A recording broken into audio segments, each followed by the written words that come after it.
Kembali di Kompas Siang Saudara, pasca ramainya aksi bersih-bersih seremonial sehari sebelumnya, pembersihan pantai di Kedonganan, Badung, Bali kembali dilakukan dengan pola rutin oleh TNI dan DLHK. Kegiatan ini merupakan aksi harian yang memang telah berjalan lama, terutama saat memasuki musim sampah periode Desember hingga bulan Maret. Meski dilaksanakan dengan personel yang lebih sedikit, pembersihan tetap menjadi bagian dari respons atas sorotan publik setelah teguran Presiden Prabowo terkait sampah di Bali. Selengkapnya kita simak wawancara jurnalis Kompas TV Putu Farah dan juru kamera Jipayana Putra di kawasan Pantai Kedonganan, Badung, Bali.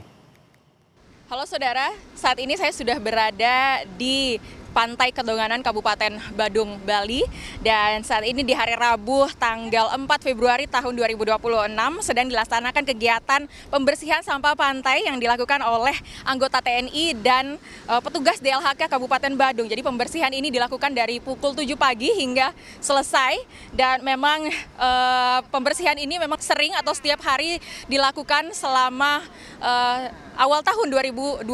Dan bagaimana selengkapnya kita langsung saja tanyakan dengan Bapak Wayan Sudana selaku Ketua Tim Pembersihan Pantai dari Kodim 1611 Kabupaten Badung. Halo Bapak, Bapak kabarnya baik Bapak?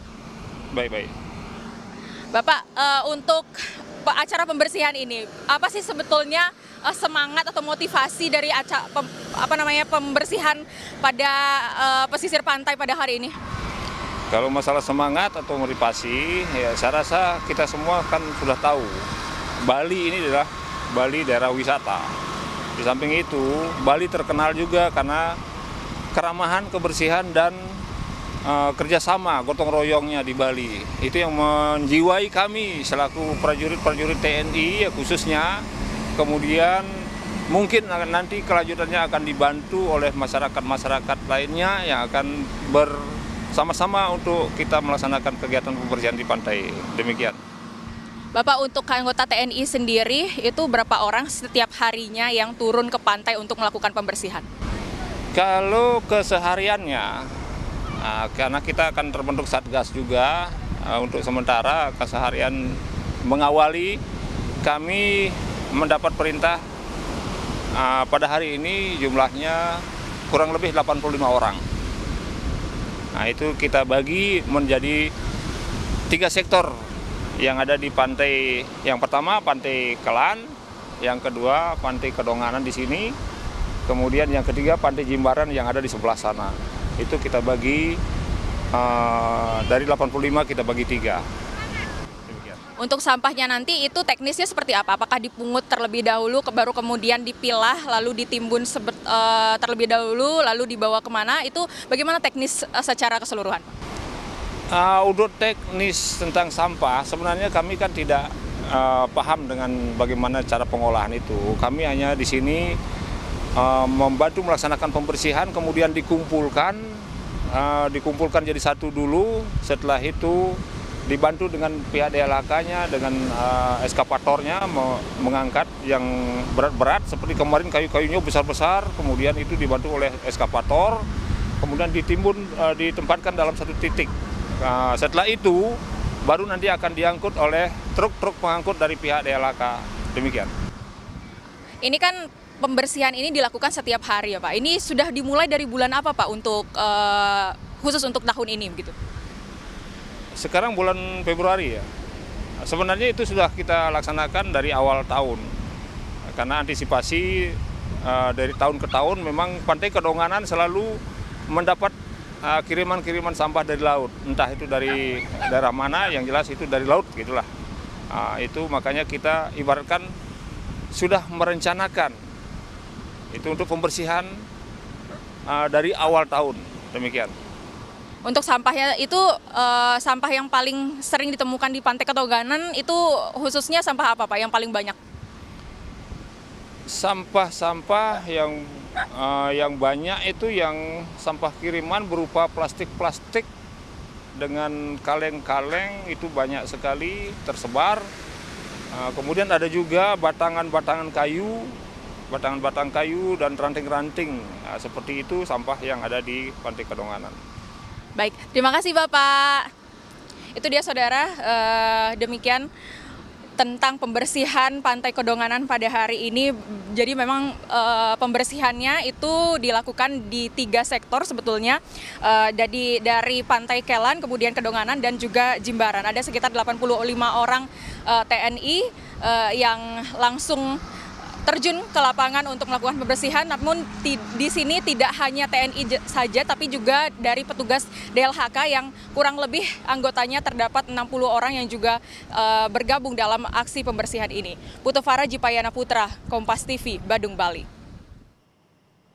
Sebelumnya Presiden Prabowo Subianto menyinggung soal kondisi pantai Bali yang saat ini dinilai kotor. Presiden menceritakan dirinya menerima masukan dari tokoh Korea yang sempat mengunjungi Bali dan menyampaikan jika saat ini kondisi Bali sangat kotor. Turis mau datang melihat sampah. Indonesia indah, dia mau datang lihat kumuh. Dia mau ke Bali. Pantai Bali kotor. Saya di Korea ketemu tokoh-tokoh di Korea, menteri-menteri, jenderal-jenderal, kadang-kadang ya tentara dimanapun, dia nggak pakai basa-basi, bicaranya apa adanya. Dia ngomong ke saya, dia bilang, Your Excellency, I just came from Bali. Oh, Bali so dirty now. Pantai kita, ini halaman kita, ayo kita bersihkan, rame-rame, korve.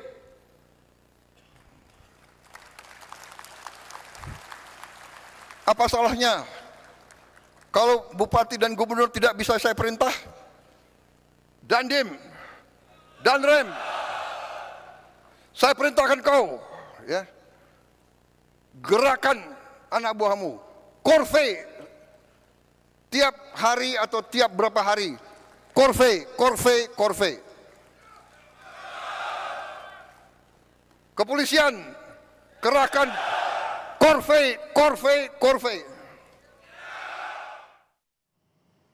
Meski sempat kena sentilan terkait sampah, Gubernur Bali Wayan Koster memuji balik Presiden Prabowo. Koster mengaku senang diingatkan Prabowo dalam Rakornas Pusat dan Daerah yang digelar di Sentul, Jawa Barat. Bapak Presiden sangat besar perhatiannya terhadap Bali karena Bali ini merupakan destinasi wisata utama dunia. Kita nggak perlu sensi kok kita ini, enggak, saya malah senang ya. Beliau mengingatkan seperti itu, berarti kita harus gerak lebih cepat lagi. Beliau memberi perhatian begitu kan, artinya beliau sayang kita, cinta kita. Jadi kita respect dan berterima kasih kepada Bapak Presiden telah mengingatkan. Citra pariwisata Bali di mata wisatawan dunia terus ditingkatkan pemerintah, masyarakat, dan stakeholder terkait harus berkolaborasi untuk menjaga kelestarian pantai di Bali. Upaya pemerintah Bali atau pemerintah Provinsi Bali maupun kabupaten kota bekerja sama dengan menggandeng pelaku pariwisata maupun masyarakat dan sejumlah pihak dalam melaksanakan program penanganan sampah jangka panjang. Analis pariwisata juga akademisi dari Universitas Udayana, Narya Narotama, mengatakan teguran dari Presiden bisa berdampak positif bagi pariwisata Bali ke depan. Program penanganan sampah harus memiliki strategi yang terukur dan berbasis data. Narya menekankan ke depannya Bali harus memiliki program penanganan sampah yang lebih baik sehingga Bali tetap dikenal dengan destinasi wisata kelas dunia. Yang bisa kita lakukan, bagaimana kita bisa melakukan tindakan pencegahan, jangan sampai banyak sampah lagi, keamanan harus ditingkatkan dan lain sebagainya yang bisa mendukung pariwisata. Nanti pada akhirnya citra destinasi, kalau dia sudah bersih, sudah aman, tentu akan membaik. Kita inginnya agar program itu memang berkesinambungan, berkelanjutan. Jadi jangka panjang Bali memiliki program penanganan sampah yang baik, kemudian memang betul aman, lestari, indah, sebagaimana Bali yang kita kenal sebagai destinasi wisata kelas dunia.